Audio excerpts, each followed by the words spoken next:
दोस्तों नमस्कार। हमारे नए लाइव सेशन में आपका हार्दिक स्वागत है। मैं सोहनलाल आपका इस नए लाइव सेशन में हार्दिक स्वागत करता हूं और आशा करता हूं आज का सेशन आपके लिए महत्वपूर्ण होगा और हमारे द्वारा बताए गए महत्वपूर्ण प्रश्नों की सीरीज आपको अच्छी लगेगी। तो आइए साथियों, चलते हैं आज के महत्वपूर्ण प्रश्न और श्रृंखला की तरफ। तो जो भी साथी हमारे साथ इस लाइव सेशन में जुड़ना चाहता है वो जुड़ सकता है और मैथमेटिक्स की तैयारी को शानदार तरीके से कर सकता है। तो साथियों,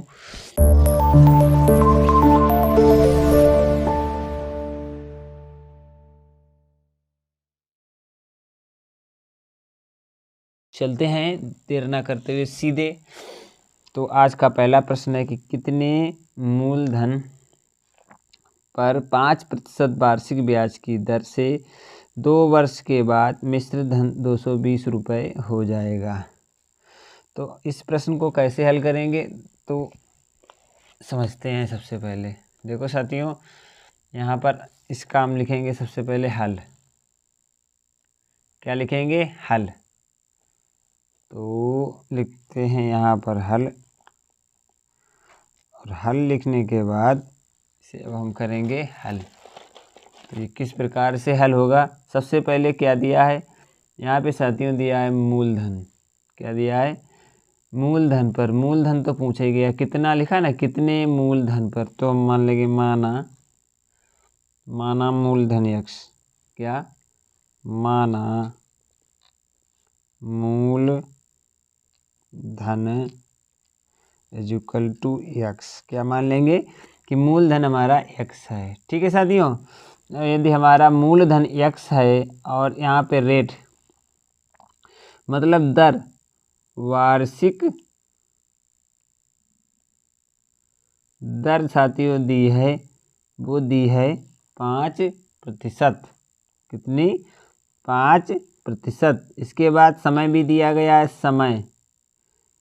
समय बराबर दिया गया है 2 वर्ष, और मिश्र धन 220 रुपये हो जाता है। क्या साथियों? मिश्र धन साथियों यहाँ पे हो जाता है 220 रुपये। अब साथियों यहाँ पे आप देख रहे होंगे कि मूलधन ज्ञात करना है, वार्षिक दर 5% दी है, समय 2 वर्ष दिया है और मिश्र धन साथियों 220 रुपये दिया है। आइए इस प्रश्न को कैसे हल करेंगे। सबसे पहले मिश्र धन दिया है, मूलधन ज्ञात करना है।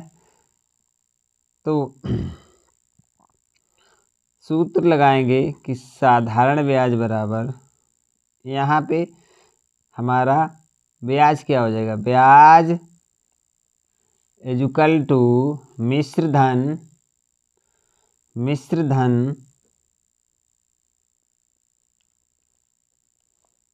माइनस मूलधन। तो ये हमारा होता है मिश्र धन माइनस मूलधन, हमारा सूत्र होता है साधारण ब्याज बराबर। ठीक है साथियों, तो ऐसा करते हैं, ये आपको समझ में आया होगा। अब यहाँ पे मिश्र धन हमारा कितना दिया है? 220 रुपये, और मूलधन हमने मान लिया है x। ठीक है, अब हम क्या करेंगे कि एक सूत्र और लगाएंगे, ब्याज इक्वल टू मूलधन गुणे समय गुणे दर बटे 100। ये साधारण ब्याज का सूत्र है साथियों। तो अब इसे हम हल करेंगे, इससे हल करना शुरू करेंगे। तो यहाँ पे हमने ब्याज की जगह पे ये रख सकते हैं। चलिए, तो ब्याज की जगह पे हम रख देंगे 220 माइनस x। अब मूलधन हमारा साथियों यहाँ पे x है। ठीक है, समय हमारा है 2 वर्ष, और दर हमारी है 5%, और इसके में बटे 100 कर देंगे। ठीक है साथियों, अब देखेंगे, अब आगे बढ़ेंगे तो देखेंगे कि यहाँ पे इसको बटे 1 करके और इसका 3 गुणा कर देंगे। चलिए साथियों, तो यहाँ पर हो जाएगा 100 छोटा कोष्टक 220 माइनस x इक्वल टू 5 दूनी 10x। कितना? 10x। तो इतना आप समझ गए होंगे। आगे देखते हैं, आगे जो हमारा है अंदर इसका हम गुणा कर देंगे तो क्या आएगा? 22 1000 minus 100x equal to 10x। ठीक है, अब ये माइनस का इधर ले जाएंगे तो प्लस का हो जाएगा, ठीक है ना, ये माइनस का इधर ले जाएंगे प्लस का हो जाएगा, तो ये हो जाएगा 22,000 equal to 10x plus 100x। अब ये साथियों टोटल हो जाएगा 110x इक्वल टू 22,000। अब यहाँ पे x इक्वल टू हो जाएगा 22,000 बटे 110। एक जीरो से एक जीरो कट जाएगा, 11 दूनी 22 हो जाएगा। कितना आ जाएगा, x बराबर 200, x बराबर 200 रुपये आ जाएगा। यही हमारा राइट आंसर होगा साथियों। आशा करते हैं ये प्रश्न आपको अच्छी तरीके से समझ में आ गया होगा। अब इसका ऑप्शन देखेंगे तो यहाँ पे ए ऑप्शन इसका बिल्कुल राइट होगा, और ये बिल्कुल शानदार प्रश्न जो आपको समझ में आ गया होगा। आशा करते हैं साथियों ये प्रश्न समझ में आया होगा। अगले महत्वपूर्ण प्रश्न जो हमारा दिया है इसे हम शानदार तरीके से लिखेंगे कि क्या कह रहा है। एक आदमी साइकिल से 3 किलोमीटर 600 मीटर की दूरी 3/4 घंटे में तय करता है, तो उसकी गति क्या ज्ञात करो, या गति क्या होगी।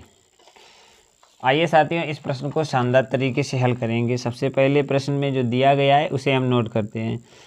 एक आदमी साइकिल से 3 किलोमीटर 600 मीटर की दूरी 3 घंटे, तो दिया गया है दूरी दी गई साथियों। सबसे पहले क्या दिया गया है, दूरी, तो हम लिखेंगे दूरी बराबर दी है, तो हल सबसे पहले करेंगे हल, और हल में लिखेंगे सबसे पहले दूरी दिया है, दूरी बराबर 3 किमी और 600 मी, इतना दिया है साथियों। ये किमी में दिया है और हमें समय घंटे में दिया है। समय दिया है, समय बराबर 3/4 घंटे। अब हमें ज्ञात क्या करना है, ये किलोमीटर प्रति घंटा में, ठीक है तो समय दिया है घंटे में, ठीक है, कोई दिक्कत नहीं। अब हम इसे देखो, दूरी 1 किलोमीटर में है तो इसे हम ऐसे भी लिख सकते हैं 3.6 किलोमीटर, ठीक है। तो इसे इस प्रकार से भी हम लिखेंगे और समझने का प्रयास करेंगे, ठीक है।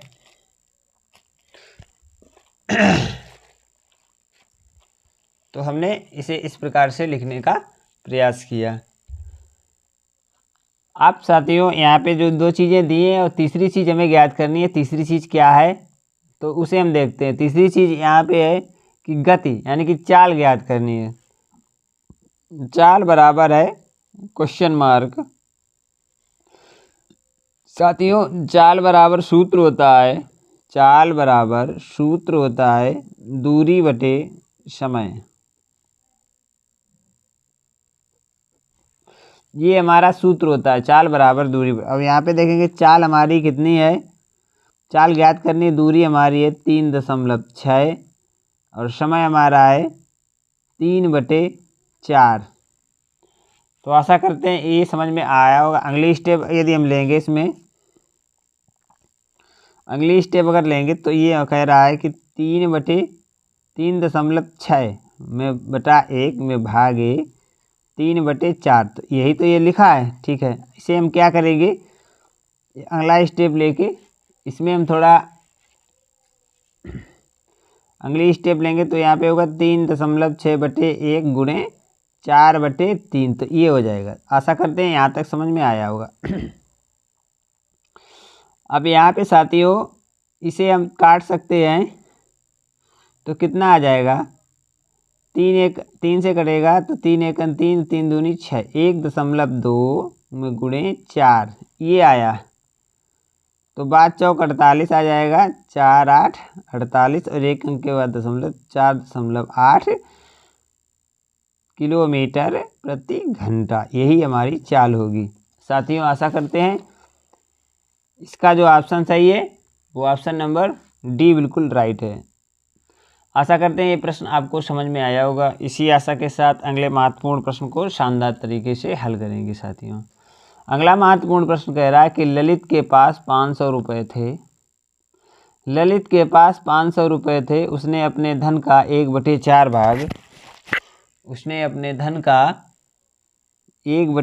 भाग अपनी बहन को दे दिया। शेष का 1/5 भाग पुस्तकें खरीदने में व्यय कर दिया। तो बताओ उसके पास कितना धन शेष बचा। तो साथियों उसके पास कुल धन था वो 500 रुपये था। तो यहाँ पे लिखेंगे कि कुल धन बराबर, यहाँ पे लिखेंगे हल, और हल में लिखेंगे कुल धन बराबर कितना दिया है साथियों, 500 रुपया। तो आप कहेंगे कि 500 रुपया कुल धन दिया है। ठीक है, इसके बाद साथियों इसमें दिया है कोई अपने धन का 1/4 भाग अपनी बहन को देता है। कितना, 1/4 भाग। तो 500 का 1/4 भाग, तो लिखेंगे बहन को दिया धन बराबर, बहन को दिया धन बराबर 500 का 1/4 भाग। 500 का 1/4 भाग। ठीक है, तो कितना धन दे दिया इसने, 4 एकन 4, 1 बचा, 4 दूनी 8, 2 बचे, 4 पंचे 20। तो कितना दे दिया, 125 रुपया उसने बहन को दे दिया।